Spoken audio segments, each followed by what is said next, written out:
मित्रांनो, थंडीच्या दिवसात अनेक व्यक्तींचे स्नायू आखडतात.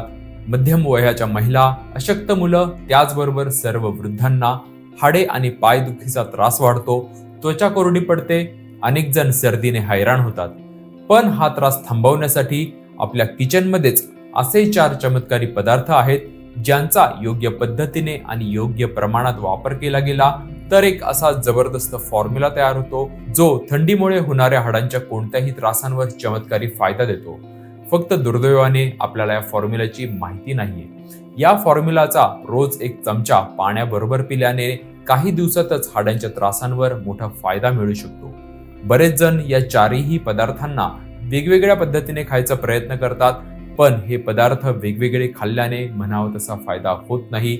हाडांच्या मजबूतीसाठी त्यांना खायची एक विशिष्ट पद्धत असते. थंडी वाढल्याने स्नायू आखडणे, मुंग्या येणे, पाय दुखणे हे त्रास होतात.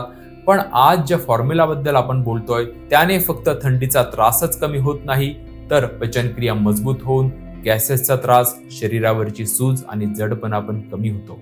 मी तुमचं जीवन ऊर्जामध्ये स्वागत करतो.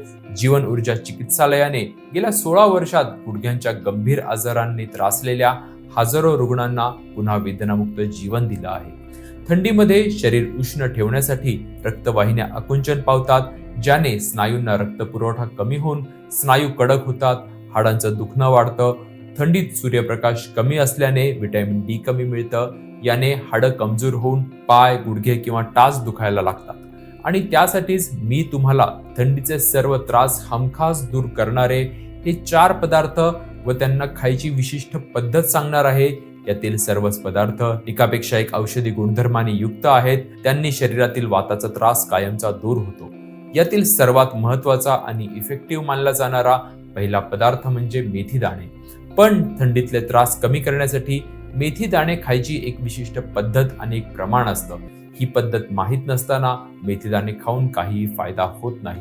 मित्रांनो, मेथी दाणे उष्ण असल्याने थंडीच्या त्रासांना तर दूर करतातच, त्याचबरोबर यात असलेले अँटी इन्फ्लॅमेटरी गुणधर्म शरीरातील सूज कमी करून सांधेदुखी कमी करतात. मेथी दाण्यातील कॅल्शियम, मॅग्नेशियम आणि फॉस्फरसमुळे हाडे आणि स्नायू मजबूत बनतात. आयुर्वेदातील भैषजहा रत्नावली आणि भावप्रकाश निघंटू या ग्रंथांमध्ये मेथी दाण्याचे अनेक गुण सांगितले आहेत. मेथीदाणा हा कडू, तुरट आणि उष्ण गुणधर्मांचा असून शरीरातील सूज कमी करून वेदना कमी करणारा व सांध्यांमध्ये साचलेला आम कमी करणारा महत्वाचा घटक आहे. म्हणूनच आयुर्वेदिक ग्रंथात संधिवात, पायदुखी, गुडघेदुखी, कंबरदुखी यावर मेथीदाणा अत्यंत फायदेशीर सांगितला आहे. फक्त मेथीदाणा खाताना एक काळजी घ्या. तुम्ही जर उष्ण प्रवृत्तीचे असाल किंवा तुम्हाला जर पित्ताचा त्रास असेल तर मेथीदाणा जास्त खाऊ नका. काही लोक मेथीदाणा खाताना मोठी चूक करतात. मेथीदाणे पाण्यात भिजवून डायरेक्ट गिळून टाकतात. पण मेथीदाणा गिळून खाल्ल्याने मेथीदाणे न पचताच शरीराच्या बाहेर पडतात आणि त्याच्यातले पोषण तत्व शरीराला मिळत नाहीत. म्हणूनच मेथीदाणा बारीक चावून खा. भारतामध्ये तर पूर्वीच्या काळापासून डिंकांच्या लाडूमध्ये मेथीदाणा टाकायची पद्धत होती. हे लाडू पण बघा, विशेष करून थंडीच्या दिवसांमध्येच बनवले जातात. त्याच्यानंतर थंडीतील हाडांच्या त्रासांना दूर करणारा दुसरा बहुचर्चित पदार्थ म्हणजे ओवा. ओव्यातील अँटीऑक्सिडंट शरीरातील सूज कमी करून फ्री रॅडिकल्सला कमी करतात. ओव्यातील थायमोल सांध्यांची सूज कमी करून जुनं दुखणं कमी करतं. कॅल्शियम हाडांची ताकद वाढवतं. चरक संहिता व सुश्रुत संहिता या ग्रंथांनुसार ओवा कडू, तिखट, उष्ण गुणधर्मांचा असून तो पाचनशक्ती वाढवणारा, अर्धवट पचलेले विषारी द्रव्य पचवणारा, पोटातील अग्नी प्रज्वलित करून पोटदुखी, अजीर्ण आणि गॅस या त्रासांना दूर करणारा एक महत्वाचा घटक आहे. ओवा शरीरातील सूज कमी करून वेदना कमी करतो. थंडीमुळे होणाऱ्या वेदनांवर परिणामकारक ठरतो. म्हणूनच भारतामध्ये बाळंत झालेल्या स्त्रीला ओवा भाजून खायला देण्याची पद्धत आहे. त्याचबरोबर तळलेले पदार्थ किंवा भजी करतानाही त्यात ओवा हमखास टाकला जातो. ओवा तिखट असल्यामुळे काही जण त्याला डायरेक्ट गिळून त्यावर पाणी पितात, पण त्याने ओव्याचा पूर्ण फायदा मिळत नाही. काही जण ओवा चावून खायचा प्रयत्न करतात, पण ओवा तिखट असल्याने त्याला चावून खाणं सुद्धा अवघड जातं. पण आयुर्वेदात एक अशी पद्धत सांगितली आहे, ज्यामुळे तुम्हाला ओवा खाल्ल्याचा त्रासही होणार नाही आणि ओव्याचा पूर्ण फायदा शरीराला मिळेल. ही पद्धत आपण जाणून घेऊ, पण त्याआधी बघू आपल्या लिस्ट मधील तिसरा पदार्थ, जे आहेत काळे जिरे. काळ्या जिऱ्यांमध्ये थायमोकिकोन हा एक मुख्य घटक असतो जो सांधेदुखी, कंबरदुखी, सांध्यांची सूज कमी करतो, रोगप्रतिकारक शक्ती वाढवतो, पेशींचे संरक्षण करतो. चरक संहितेत काळ्या जिऱ्याचा कृष्णजिरक म्हणून उल्लेख आहे. काळे जिरे योगवाही वृत्तीचे असतात. योगवाही म्हणजे स्वतःचा गुणधर्म न बिघडवता सोबत घेतलेल्या औषधांचे गुणधर्म शरीरात खोलवर पोहोचवणं. काळे जिऱ्यांना भारतातल्या अनेक भागांमध्ये कलोंजी म्हणून पण ओळखलं जातं. काळे जिरे आम पचवतात, पाचक अग्नी प्रज्वलित करतात. त्यामुळेच प्राचीन भारतात काढे, चूर्ण आणि प्रसूतीनंतरची औषधे यांच्यामध्ये काळ्या जिऱ्यांचा सहाय्यक म्हणून उपयोग केला जायचा. काळे जिरे यांना काही लोक नुसतं खातात, पण काळ्या जिऱ्यांचा पूर्ण फायदा मिळवण्यासाठी एक विशिष्ट पद्धत असते. ती पद्धत मी तुम्हाला लवकरच सांगणार आहे. पण त्याआधी जर तुमच्या गुडघ्यांचं सिव्हिअर डिजनरेशन झालं असेल, नी रिप्लेसमेंट सांगितली असेल, तर एकदा जीवन ऊर्जेचा अनुभव घ्या. आज गुडघ्याच्या वेदनेने अनेक जण त्रासलेले आहेत. अभ्यासानुसार 39% पेशंटचे ऑपरेशन नंतर पण गुडघे पुन्हा दुखायला लागतात. पण जीवन ऊर्जात आपल्याच शरीरातील हिलिंग फॅक्टरच्या द्वारे गुडघ्याच्या डिजनरेशन मध्ये मोठा फायदा पोहोचवला जातो. ही ट्रीटमेंट घेणाऱ्या व्यक्तींपैकी जवळपास 92% व्यक्तींच्या गुडघ्यांवर या ट्रीटमेंटचा अत्यंत सकारात्मक परिणाम होतो. आणि सर्वात महत्त्वाचं म्हणजे पूर्वी फक्त सेलिब्रिटीजला परवडणारी ही थेरपी आज जीवन ऊर्जाने सर्वांच्या आवाक्यात आणली आहे. त्यामुळे गुडघेदुखी गंभीर असेल तर आजच जीवन ऊर्जेतील तज्ञ डॉक्टरांना संपर्क करा. थंडीमध्ये होणारे हाडांचे त्रास कमी करणारा आता आपल्या लिस्टमधील शेवटचा आणि प्रभावी पदार्थ आहे आवळा. आवळा अँटीऑक्सिडंटचा खजिना असतो. आवळ्यामध्ये आढळणारे व्हिटॅमिन सी पेशींना पुनर्जीवित करून शरीरातील रोगप्रतिकारक शक्ती वाढवतं. पॉलिफिनॉल्स शरीरातील सूज कमी करतं. नियमित आवळा खाल्ल्याने पाचन सुधारून बद्धकोष्ठतेचा त्रास कमी होतो, हाडे मजबूत होतात, हाडांची झीज कमी होऊन सांधेदुखी, कंबरदुखी आणि पायदुखी कमी होते. आयुर्वेदामध्ये आवळा त्रिदोष शामक म्हणून ओळखला जातो.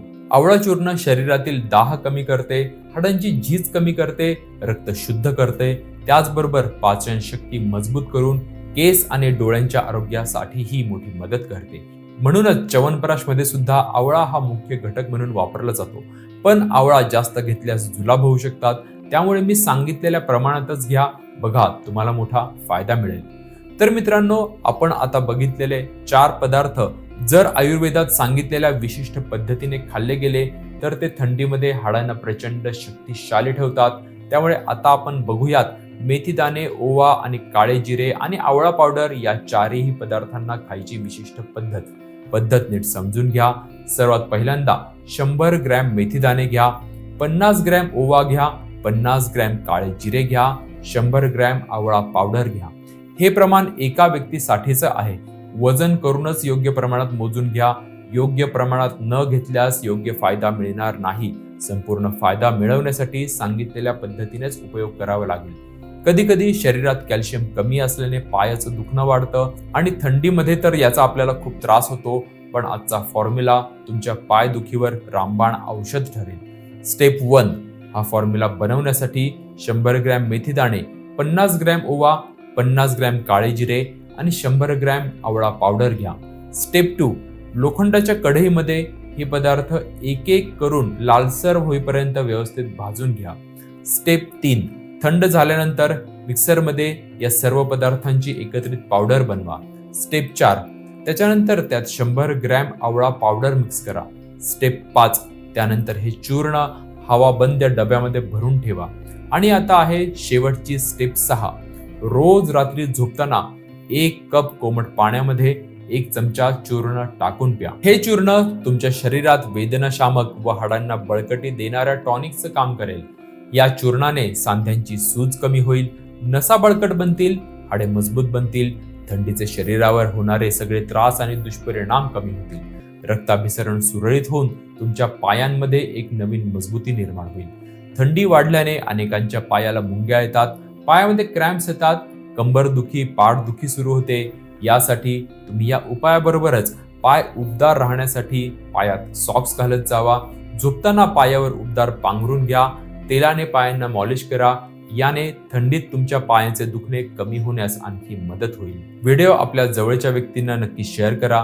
त्याचबरोबर चॅनेलला सबस्क्राईब आणि व्हिडिओला लाईक करा. आणि जर तुमचे गुडघे झिजले असतील, स्लिप डिस्क, सायटिका किंवा गुडघ्यांचं ऑपरेशन सांगितलं असेल तर एकदा जीवन ऊर्जा अस्थि चिकित्सालयात येऊन गुडघे आणि मणक्यांच्या त्रासासाठी विशेष रूपाने बनलेल्या उपचारांची आवर्जून माहिती घ्या. साल 2009 पासून हाडांच्या वेदनेने त्रस्त हजारो रुग्णांवर या ट्रीटमेंटचा मोठा फायदा झाला आहे. स्क्रीनवर तुम्हाला बऱ्या झालेल्या अनेक पेशंटचे फोटो दिसत असतील. जर योग्य वेळी तुम्हीही जीवन ऊर्जातील तज्ञ डॉक्टरांना संपर्क केला तर या हजारो व्यक्तींप्रमाणे तुम्हालाही या ट्रीटमेंटचा सर्वोत्तम फायदा मिळेल. मी आहे तुमचा आरोग्य मित्र सुजित साळुंके. धन्यवाद.